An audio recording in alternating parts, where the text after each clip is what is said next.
This discussion on everyday wellbeing for producers, what works and what's next, features Kelly Lucas, Miranda Rivers, Emmett Skilton and Kevin Denholm. It was recorded live at the 2025 Spada Conference. So, welcome. So, for those of you that haven't met us before, I'm Miranda.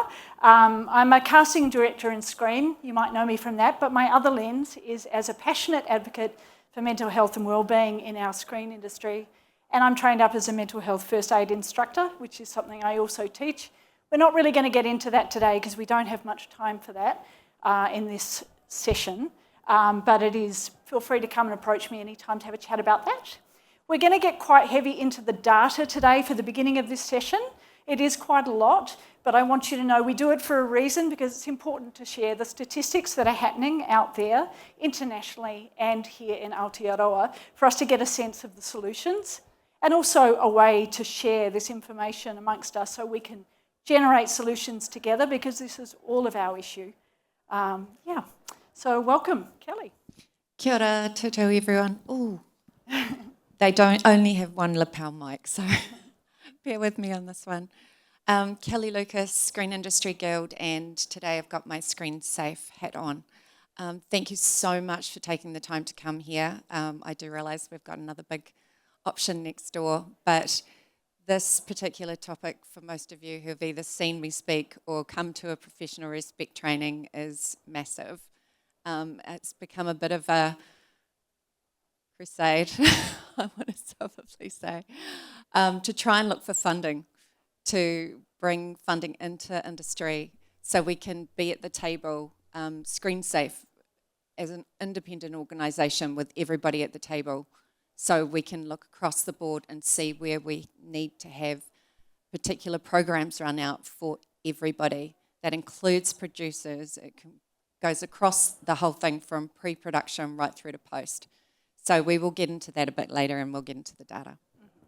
Okay, so we're going to start, as I said, with some data from the UK and Australia, and then we're going to present our data findings from the New Zealand Aotearoa Mental Health Survey that's just been completed. So, fresh off the press as such, which is great. Then we're going to move into our panel discussion, where we're going to give you some lovely examples with Kevin and Emmett here of what sort of mental health and wellbeing they've been using in the productions they've worked on, and then we'll finish up with some solutions and what's coming in the future. And I also make that a call to action, an invitation to everybody in the room. Conversations you have, ideas you have, please feel free at any stage to come to us and talk to us about it so we can make these solutions together. Okay, kia ora. All right, so here we go. In New Zealand, it's estimated that 1 in 5 people suffer from medium to high levels of mental distress, and this stat is trending upwards over time. From an economic perspective, the annual cost burden is sitting for 12 billion or 5% of the GDP. That's an important issue financially for us as well. An estimate shows every dollar spent creating a mentally healthy workplace will create a return of investment of $2.30, and the positive impact these initiatives have on individuals' employment engagement and workplace culture.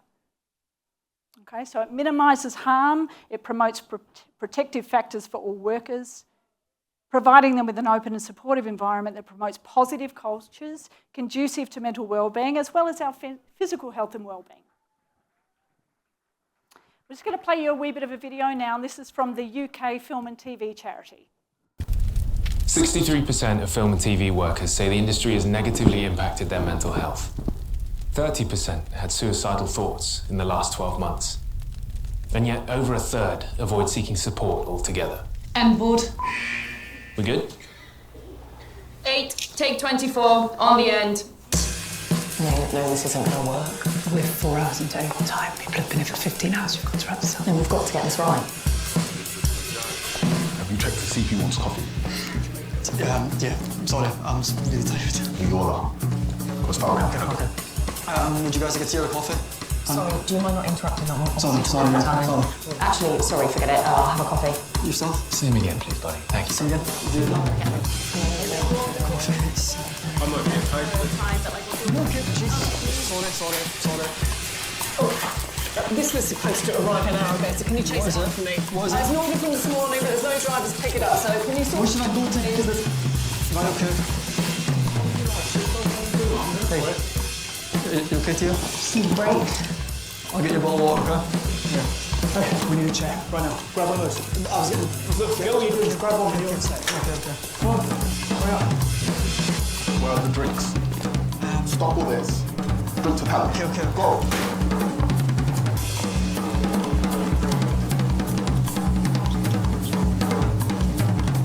You okay?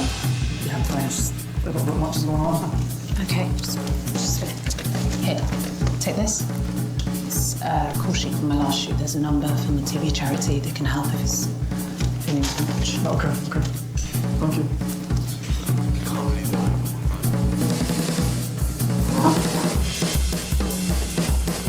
Thanks for the help, mate. I'm sorry I was getting to it.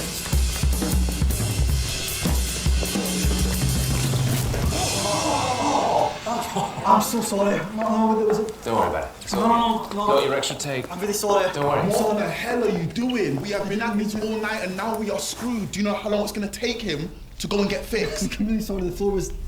Do you understand how many people want to be in the position that you're in right now? Looking for these... Come on, man. Bad working practices don't have to be the norm in film and TV.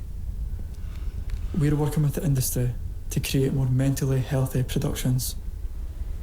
But we can't do it alone. All of us need to act. From the top, down. By reaching out for help, and by using the film and TV charity's resources, you can be that change. You can break the cycle. Pretty great video, isn't it, to explain where we're at and some of the problems we're facing. All right, so content modelling, we're going to get into some not very nice data, but it's good for us to see where we're at. Okay, so Australian and UK research shows that many of us in the industry have suspected or felt for a long time. It's not a huge surprise to us. So there is a much higher rate of mental ill health compared to the general population, 5 times higher of depression, 10 times higher for symptoms of anxiety, and double the suicide attempts. In the UK, 35% of film industry workers say their mental health is poor or very poor. 63% say the industry has a negative effect on their mental health, and 12% think the industry is a mentally healthy place to work.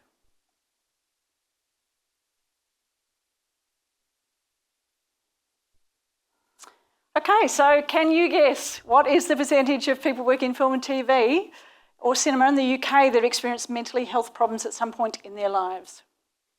Got a guess? 87%. That's not a statistic or a data fact that feels very comfortable, is it?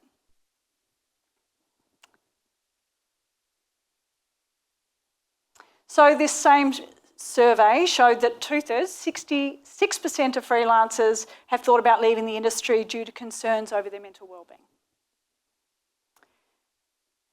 So it suggests that on average, people working in the screen industries are more likely to experience mental health problems than the general population.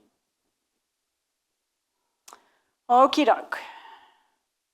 So this is the Australian survey. That first one was done by the UK Film and TV Charity, and they've done a few. That was their most recent results.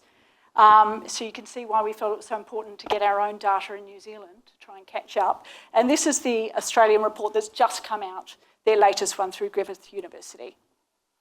So 76% of respondents feel proud of their work, which is good. We like the work we do. 72% disagree the industry is mentally healthy.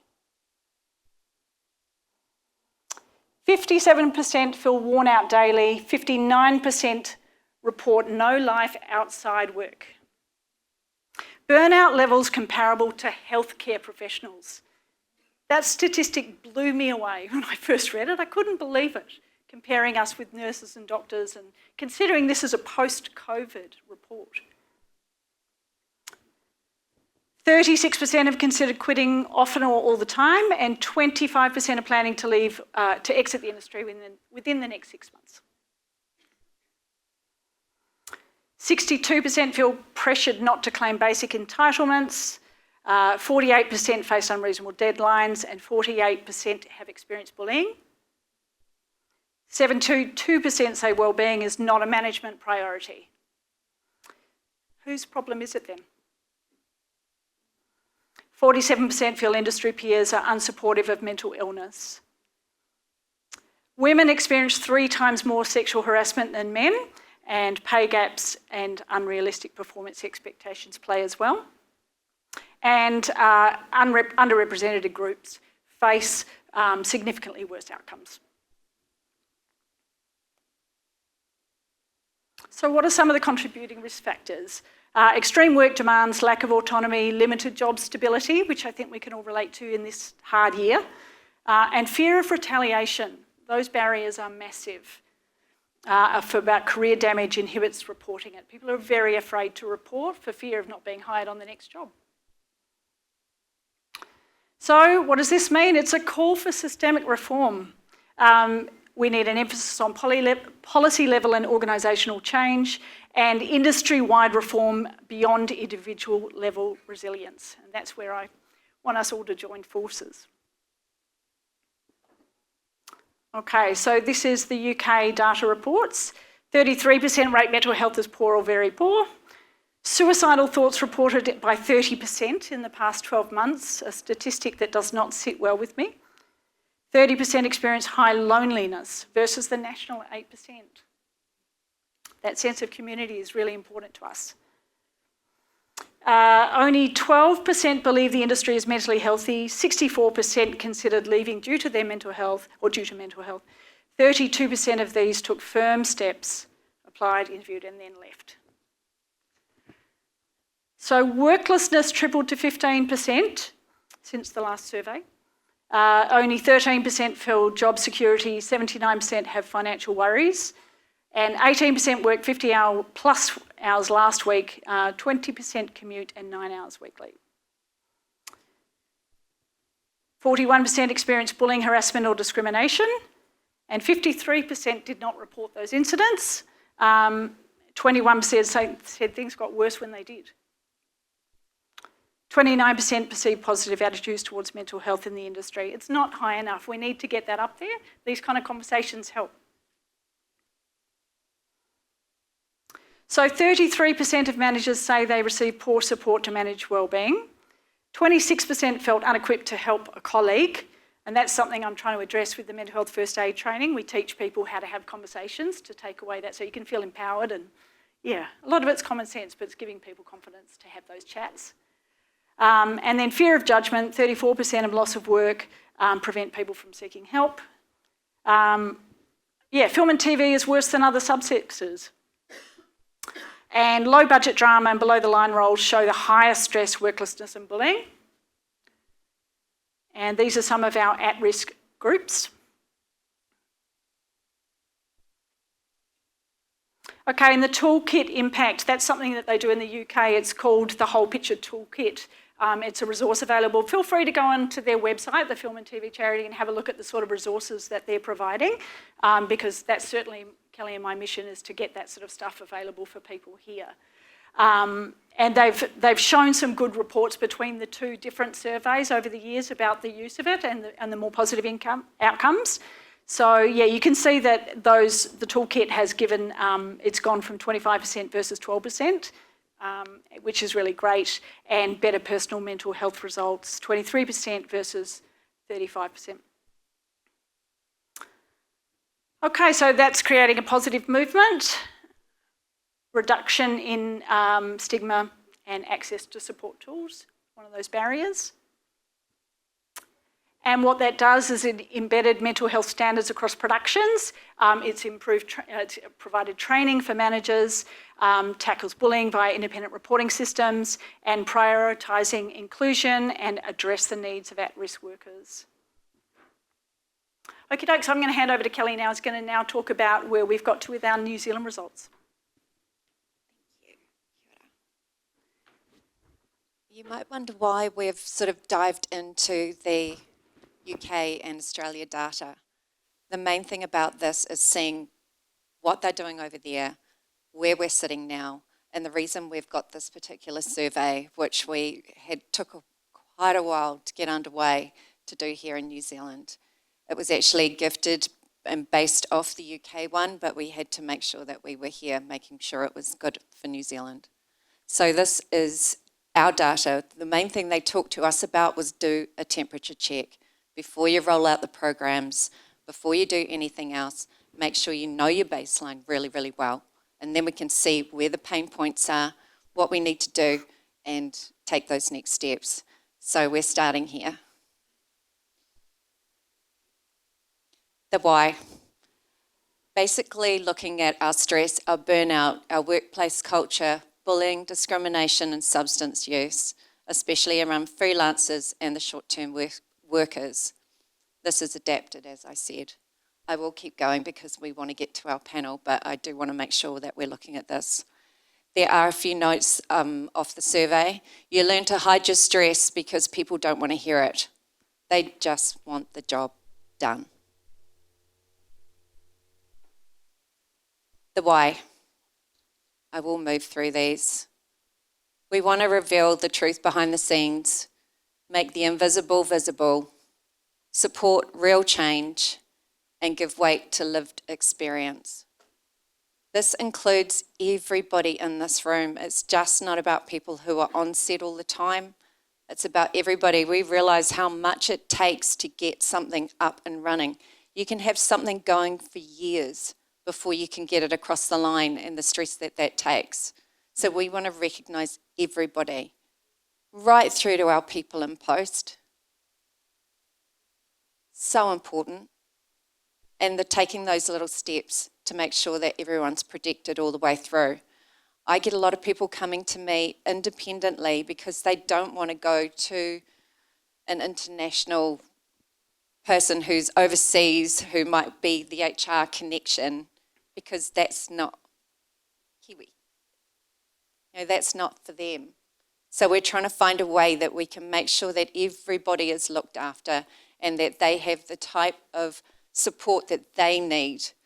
There's a particular group that I'm looking at, and they have 160 different people on their team, but they deal with all different cultures and have all different sorts of support available for what people need individually. And it might not just be normal as we see counselling. We have so many other options that could be available, which I want to make sure is available for everybody. And we need to track it.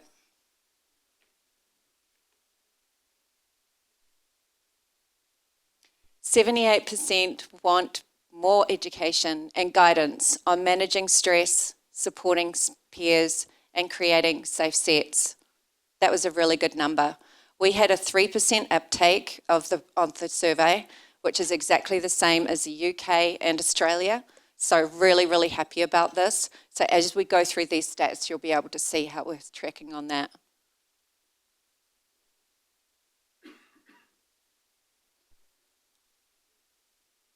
"42% of respondents report moderate to high stress impacting their work. 87.5% show signs of suffering from mental health issues.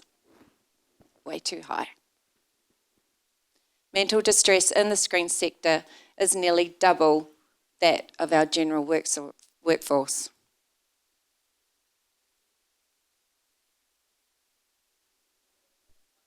A significant experience of loneliness and isolation among New Zealand screen industry workers. 77.3% of respondents reported feeling isolated or unsupported while working on productions, at least some of the time. When asked whether they felt a sense of community with their colleagues, 51.9% said yes, and 48.1% either said sometimes or no.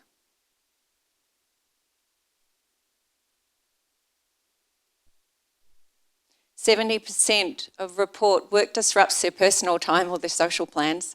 I think everyone here in the room can understand that. 42% says it harms relationships. And job security, well, 52% gave the lowest score of job security. Less than 2% feel they do have job security. And this is a big one. 52.9% of respondents thought about leaving the industry in the past year due to concerns about their mental well-being. So we want to put a wrap around everybody because we don't want people to leave. We're a beautiful, creative bunch. We come with our own things. So we want to make sure that we can have that wraparound for everybody, that we can make sure that this isn't at least an option for them, that they don't want to. They want to be here because they feel safe. High burnout, dissatisfaction, and stress results and indicate of high flight risk. Keeping an eye on our time because we do want to get to our panel. Substance misuse. 55.9% of respondents supports more awareness programs about addiction and its impact on mental health. That was a really interesting stat. Education. Substance use increases sharply among those working the longest hours or reporting bullying exposure, underscoring the need for preventative wellbeing strategies. I will skip through these because I do want to get to our panel. We need to make wellbeing part of the call sheet, not an afterthought. But there is 69.7% reporting frequent stress.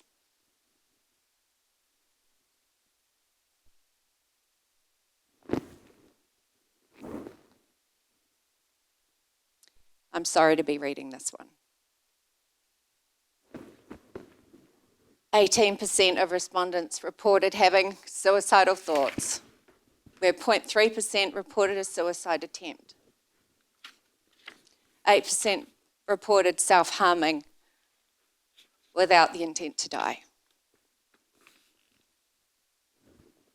That one makes me real emotional.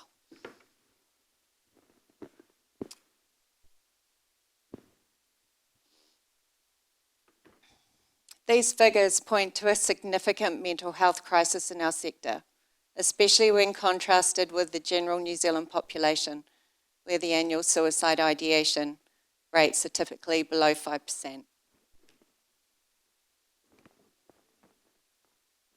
We really do need a mental health support wraparound. We really do. So, we are going to find some strategies. We promised to talk about positive solutions now that you've had the hard data. Thank you for sitting through that, because no, it's not very nice to take in, but it's important stats. So welcome. Today we have lovely Emmett Skilton, who you may know as director, actor, man of many talents, today talking to us about the production he's worked on, Crackhead, and lovely Cameron Denholm here, film chaplain, also director, but wearing his film chaplain hat today, and we're going to enjoy talking to you about Kevin's services that are available.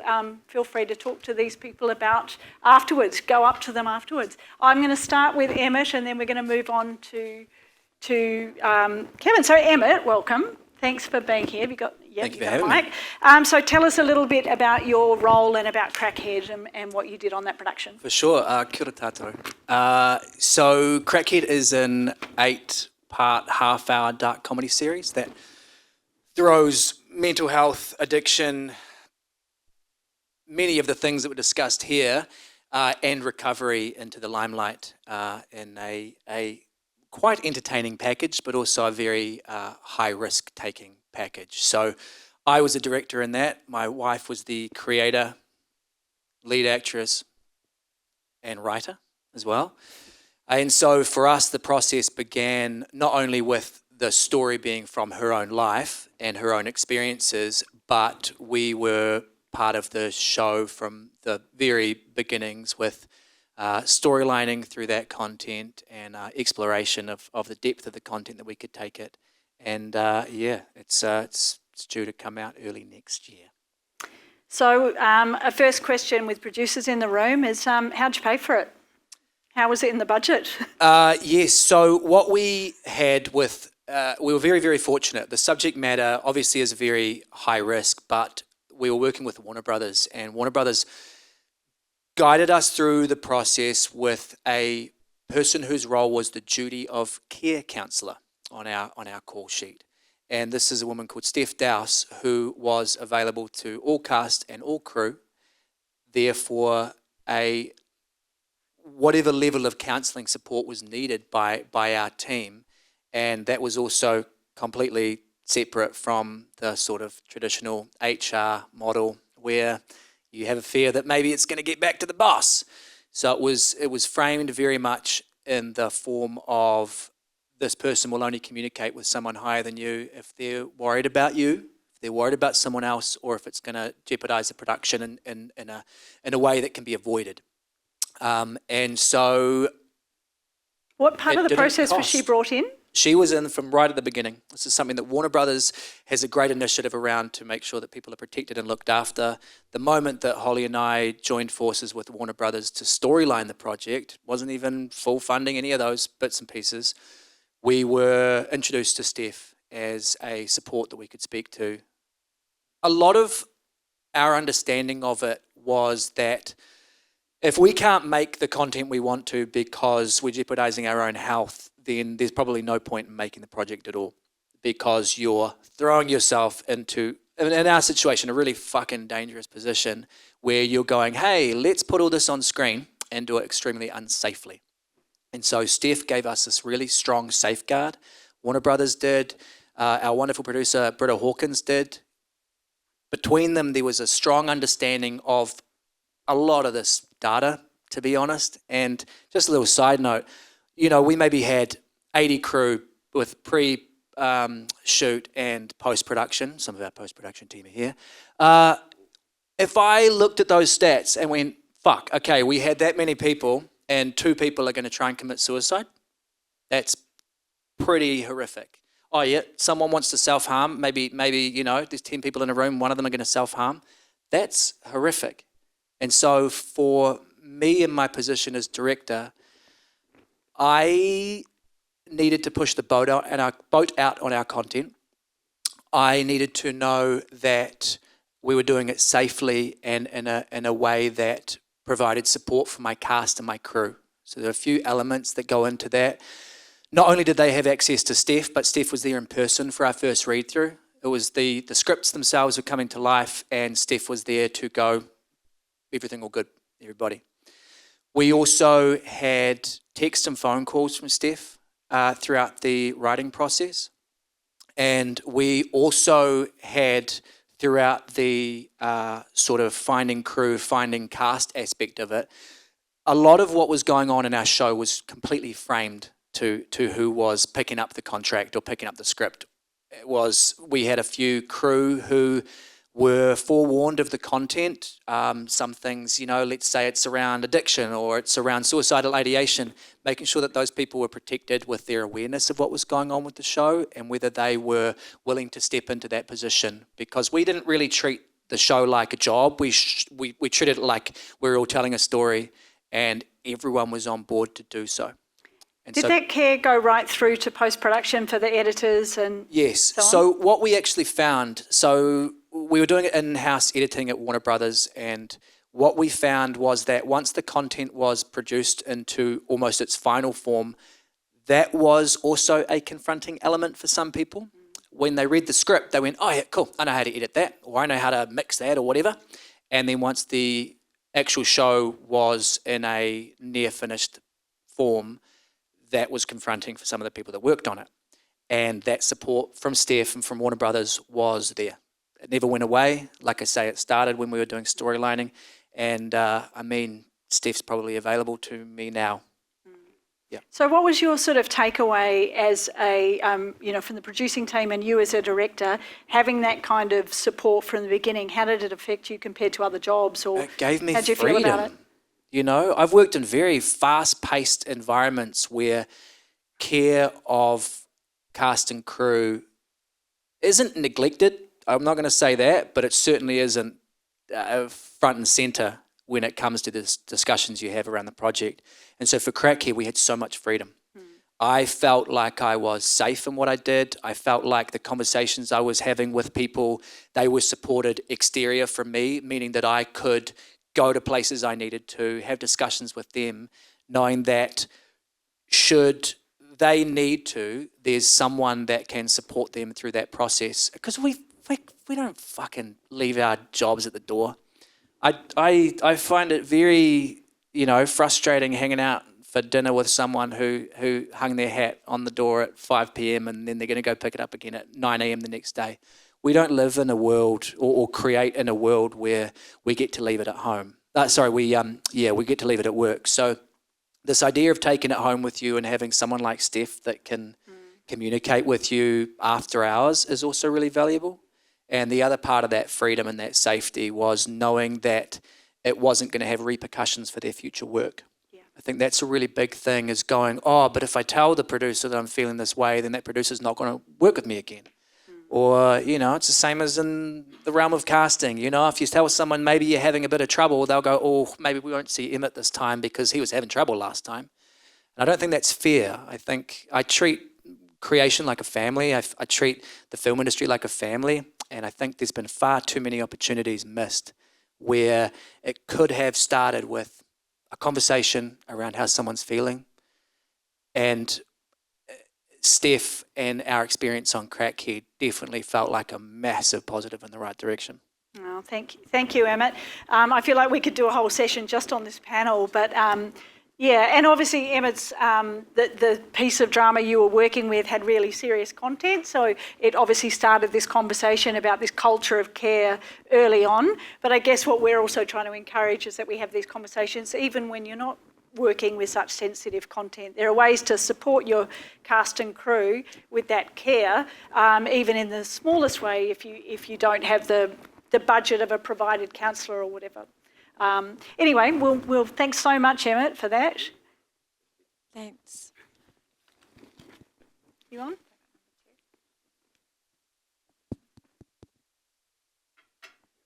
Kia ora. Oh, thank you. I'm going to dive straight in, Kevin. We're going to go there. What is a film chaplain? Great question. Kia ora, everyone. So I am Kevin, and what is a film chaplain? I get asked that just about every single day. So most of you would probably be aware of a chaplain in the military, someone who actually goes onto the front line with men and women who are sent into a war zone. And they're there just in the role of support. They're there to journey with people to be alongside them, offer all sorts of counsel, whether it be of a spiritual nature or just any nature whatsoever. So that is what a chaplain is.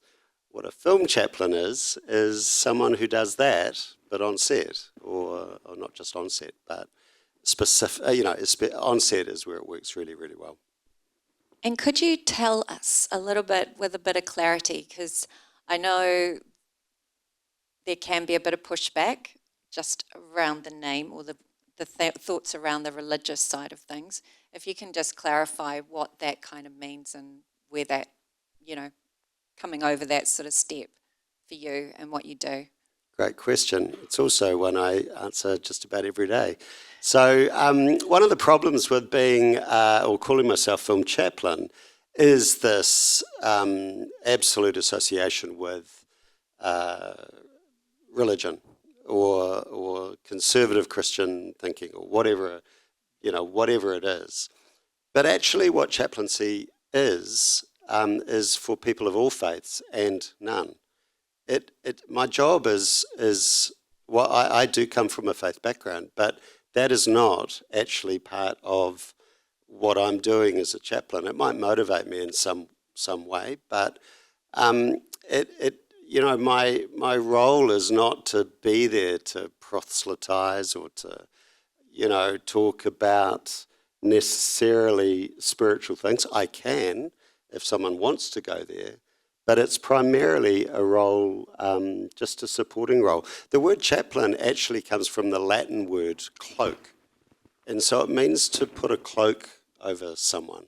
to hold their mana, to hold their, hold them in a safe way. It's my job is actually not to necessarily fix people or to offer up great solutions that might change their lives or whatever it is. It's simply to hold them in a time when things are really, really hard. And you've had an amazing experience, if you wouldn't mind sharing that with us, on one of the productions that you went in on, if you could just talk a bit to that. So I must say this is sort of really early days. I'm only really 18 months in for launching this whole thing. My background is in film. I spent 30 plus years as a director and made all sorts of weird and wonderful things as we do, and I ran a film company called Exposure for 30 plus years. Can I just, before I go to these specific productions, can I talk about the motivation as to why I did this? I'd love to do that. Yeah, so the reason I trained as a chaplain, and I did, it was quite a major pivot, was really because I was, as a director and as a film company owner, experiencing a lot of this stuff. Personally, I was feeling stressed, pressure, anxious. All of these things were really, really, really getting to me. But as the company owner or as the producer or the director, I had to put on a brave face. And yet what was happening was people were coming to me on like a daily basis, knocking on my door, can we have a chat? And so I was hearing just how this industry was having such a major negative impact on so many of us. So anyway, COVID came along, whammo. And in that very first week of COVID, I was like, wow, this is, all our work was largely funded offshore. All our commercial work was in New Zealand, so that stopped overnight. So everything just changed for me in a heartbeat. And I'd been kicking around this idea of doing some sort of pastoral care in the film industry. But in that very first week, what I did was I sent an email out to about 300 crew who I'd worked with over the last sort of previous 5 or 6 months. And I just said, hey, look, you guys know me in this role as a director and owner of Exposure. But what you don't know is that I've been doing a bit of training around sort of pastoral care and with the view of one day stepping into this role of a support role within the industry. And while at that stage, while I'm not a trained counsellor, I do know how to listen. If anyone needs some help right now, please reach out. Floodgate, absolute floodgate. So I had over 100 people directly reach out, and in absolute crisis around what was going on for them. And it wasn't just COVID, it was everything, all that stuff that you saw up there. And here I was trying to help 100 people while also trying to navigate the stress of closing down a company. And so I thought, I need to upskill.